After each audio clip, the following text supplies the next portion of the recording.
जय संविधान, जय भीम, महात्मा गांधी की जय, कोर्ट से मुर्दाबाद।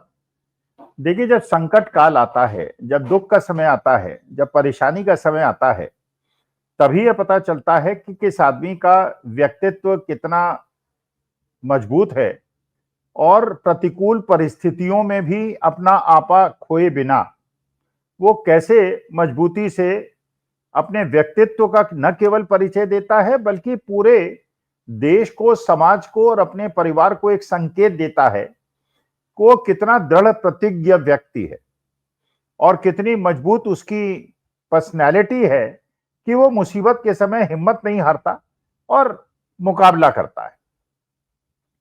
बहुत सारे एग्जाम्पल्स हैं। सरदार पटेल का एग्जाम्पल है, महात्मा गांधी, पंडित जवाहरलाल नेहरू का एग्जाम्पल है, लाल बहादुर शास्त्री जी का एग्जाम्पल है, इंदिरा गांधी का एग्जाम्पल है। मजबूती की मिसाल हमारे देश के अंदर हजारों लाखों हैं। क्रांतिकारियों की तो बात ही छोड़ दीजिए, उनके व्यक्तित्व की तो कोई बात नहीं थी, जो झुके नहीं, जो डिगे नहीं और देश के आजादी के लिए जिन्होंने अपने प्राण त्याग दिए। आज देश के ऊपर एक और संकट आया है। आज से 10 दिन पहले 22 तारीख को पहलगांव के अंदर हमारे देश के निरीह लोगों की हत्या पाकिस्तानी आतंकवादियों ने की, जैसा कि सरकार ने बताया और हमने मान लिया। हमने माना कि बिना जांच के माना कि पाकिस्तानी आतंकवादियों ने की, क्योंकि ऐसी दुष्टतापूर्वक कार्रवाई केवल पाकिस्तानी आतंकवादी कर सकते हैं। भारत का कोई भी आदमी किसी भी संस्था को बिलोंग करता हो ऐसा नहीं कर सकता। देश ने मान लिया। अच्छा, यह भी बताया गया था क्योंकि वहां पे कि 370 हटने के बाद आतंकवाद खत्म हो गया है, हमने कमर तोड़ दी है, नोटबंदी के बाद कमर तोड़ दी है, तो लोगों को विश्वास हो गया था, लोग कश्मीर आने जाने लगे थे और कश्मीरियत की खुशबू भी देख रहे थे, उनकी प्यार मोहब्बत भी देख रहे थे और जाने लगे थे।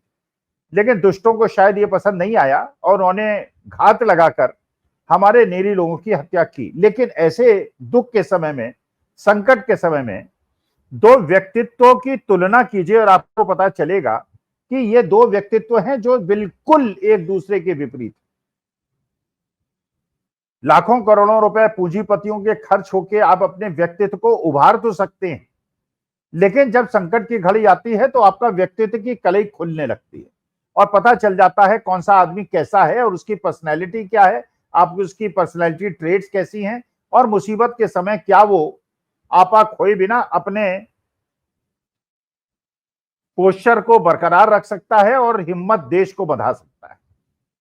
ये दो व्यक्तित्व हैं। एक तरफ हमारे देश के माननीय प्रधानमंत्री, लोकतांत्रिक रूप से चुने हुए प्रधानमंत्री मोदी साहब हैं और दूसरी तरफ राहुल गांधी।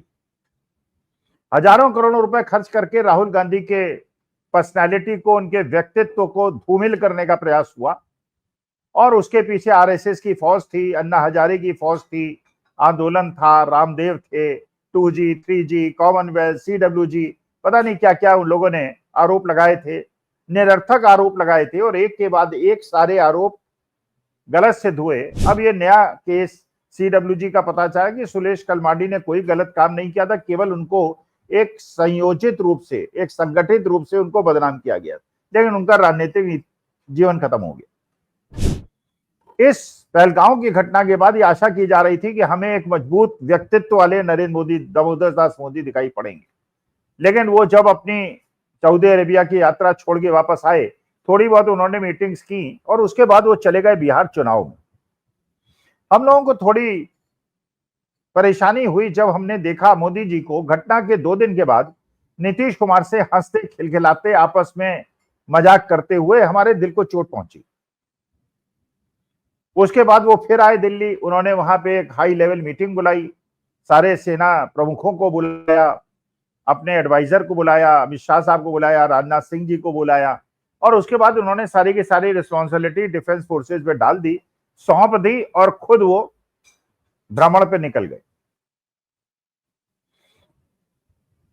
वो केरला पहुंचे, केरला में जाके उन्होंने वहां पे हंसते हुए, खिलखिलाते हुए, अट्टहास लगाते हुए, जब वहां शशि थरूर भी थे उस आयोजन में और वहां पे कम्युनिस्ट पार्टी के लोग भी थे, क्योंकि ये एक ट्रेडिशन है कि जब भी कोई प्रधानमंत्री देश का आता है तो वहां के लोकल जो चीफ मिनिस्टर होते हैं, उनके अधिकारी होते हैं और वहां के जो लोकल मेंबर ऑफ पार्लियामेंट होते हैं उनको इनवाइट दिया जाता है, वो होते हैं। लेकिन वहां पे मोदी जी ने हंसते हुए, अट्टहास लगाते हुए ये कहा।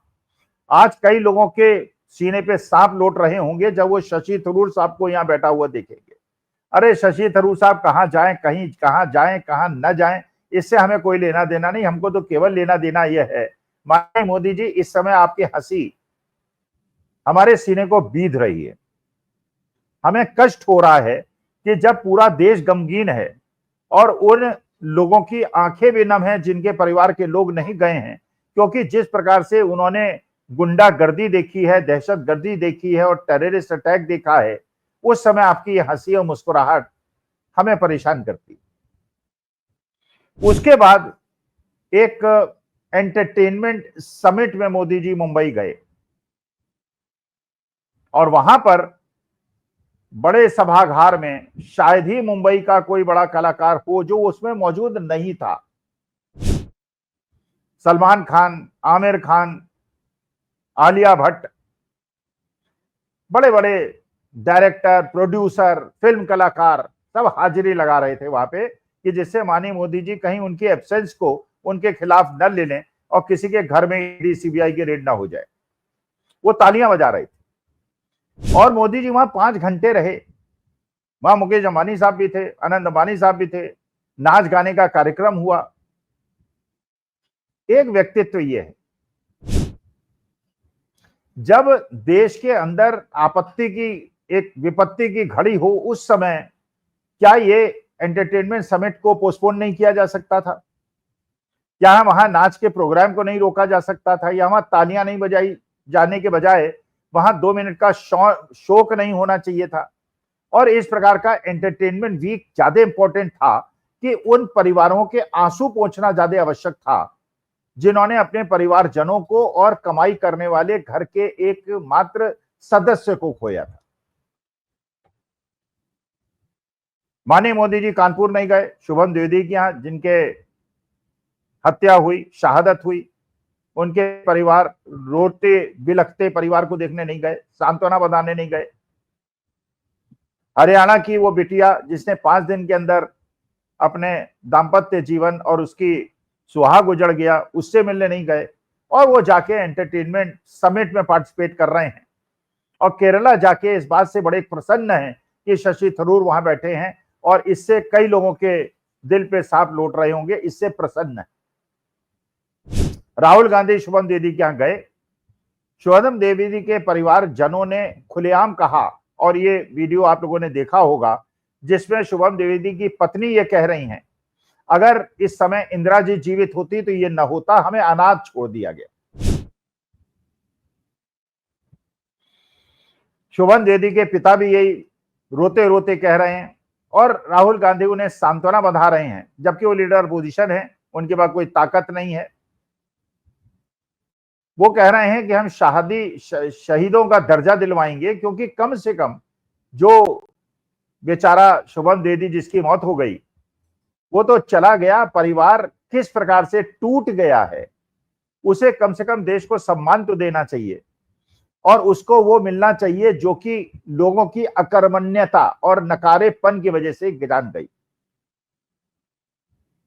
इसके बाद हरियाणा की वो बिटिया जिसने 5 दिन के अंदर अपना सुहाग उजड़ गया जिसका, उसने भी ये कहा, इस दुख की घड़ी में कहा, अपने करेज को बनाते हुए कहा कि इस जो मैं मरमाहत हूं और मेरे घर उजड़ गया है, इसके बावजूद मैं लोगों से निवेदन करती हूं, 142 करोड़ लोगों से निवेदन करती हूं कि इसमें कश्मीरियों को और कश्मीर के मुसलमानों को बदनाम करने का प्रयास न करें। गलती उनकी नहीं है, गलती है पाकिस्तानी टेररिस्ट की, जिन पे अटैक करने के बजाय, जिनको सबक देने के बजाय ये एंटरटेनमेंट वीक अटेंड किया जा रहा है। एक राहुल गांधी हर जगह पहुंच रहे हैं, लोगों से मिल रहे हैं, कश्मीर जाके वहां हॉस्पिटल में जो लोग चोटिल हैं उनसे भी मिल रहे हैं। मोदी जी को फुर्सत नहीं है, वो चुनाव प्रचार में व्यस्त हैं, उनके लिए पहली प्राथमिकता अपने चुनाव है।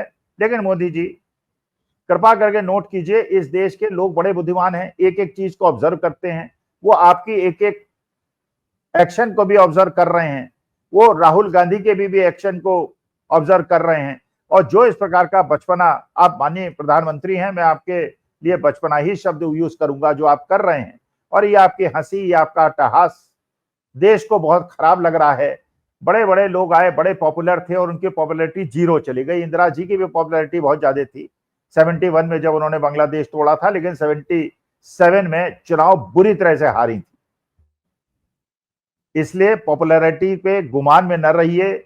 जो आपसे अपेक्षित है, देश के प्रधानमंत्री हैं, दुख की घड़ी है, जब घर में गमी हो उस समय घर में पुताई नहीं कराते। इस समिट को जो आपने अटेंड किया है, कृपा करके ऐसे समिट्स को पोस्टपोन कीजिए। पाकिस्तान को छठी का दूध याद दिलाइए और हमारी अस्मिता को कायम रखिए, हमारे भरोसे को कायम रखिए, वरना आपका पॉपुलैरिटी कब जीरो हो जाए और राहुल गांधी की 100 हो जाए, इसका आप अनुमान नहीं लगा सकते। नमस्कार, धन्यवाद और प्रणाम।